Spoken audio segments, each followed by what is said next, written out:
Guarantee দিয়ে কইতে পারমু বাংলাদেশে বর্তমানে আগের চাইতে আওয়ামী লীগের সমর্থন অনেকটাই বেড়ে গেছে। 30% ভোট বাড়ছে। কিসের কারণে বাড়ছে? এই 24-এর পরে যে সমস্ত কর্মকাণ্ড এই 24-এর আন্দোলনকারীরা করছে, জনগণ এগুলি সমর্থন করে না। কারণ বাংলাদেশে উন্নয়ন বলতে কিছু হয় না, বরং বাংলাদেশের উন্নয়ন যেটা ছিল এটা ভাঙ্গা চুরি আরো চুরমার করে দিছে, আরো ধ্বংস করে দিছে। বাংলাদেশে এরকম কোনো উন্নয়ন করে দেখাইতে পারে না যে জনগণ ওনা করে সমর্থন করব। কারণ জনগণ সমর্থন আওয়ামী লীগেরই করে, জননেত্রী শেখ হাসিনারই করে।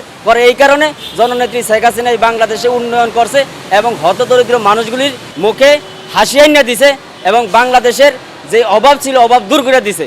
এই জন্য জনগণ বাংলাদেশের যে পরিস্থিতি, বরিশালে থানার ভিতরে ঢুকিয়া সাধারণ জনগণ পুলিশের মারছে না, পুলিশ আবার আজকে তাদেরকে জনগণের মারছে না। তো এই সমস্ত নাটক এই জননেত্রী শেখ হাসিনা যাওয়ার পরে বাংলাদেশে আমরা দেখছি। এই সমস্ত নাটক কি এই 17 বছর আসিল? এই যে পুলিশরে মারে, পুলিশ আবার জনগণের মারে, পুলিশের প্রশাসনের কোনো শক্তি নাই, প্রশাসনের সম্মান দেয় না, এগুলি কি শেখ হাসিনার আমলে আসিল? বর্তমানে প্রশাসনের তো কোনো দামই দেয় না, পুলিশের কথাই তো শুনে না।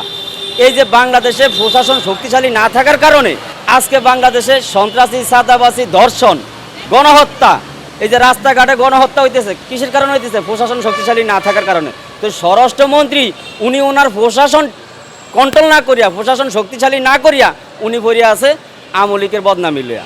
আওয়ামী লীগের বদনামি গিয়ে লাভ নাই। আওয়ামী লীগের জনগণ ভালোবাসে কি ভালোবাসে না এটা জনগণই প্রমাণ করব। আপনি আপনার প্রশাসন আগে কন্ট্রোল করেন, আপনি প্রশাসন কন্ট্রোল করতেছেন না, অথচ আপনি পড়ে আছেন আওয়ামী লীগের বদনামি নিয়ে। এই সমস্ত ছাড়া দিয়া দেশটা কিভাবে ঠিক করবেন, প্রশাসনটা কিভাবে শক্তিশালী করবেন, এইসব দিকে আপনি নজর দেন। বর্তমানে বাংলাদেশের অবস্থা এত খারাপ অবস্থায় গেছে কি প্রশাসনিকভাবে। এই যে কিছু কিছু জায়গায় দেখতেছি আপনার ওই যে ওই মাদক কারিগরে ধরিয়া এই পুলিশের দিতেছে, আবার ভিসিতে ছাড়িয়েও দিতেছে। এই কয়েকটা ফুটেজ জাতিরে খালি মাত্র দেখায়, আর বিভিন্ন জায়গায় যে হত্যা, ধর্ষণ, চাঁদাবাজি, টেন্ডারবাজি হইতেছে, এগুলির দিকে তো প্রশাসন নজর দিতেছে না।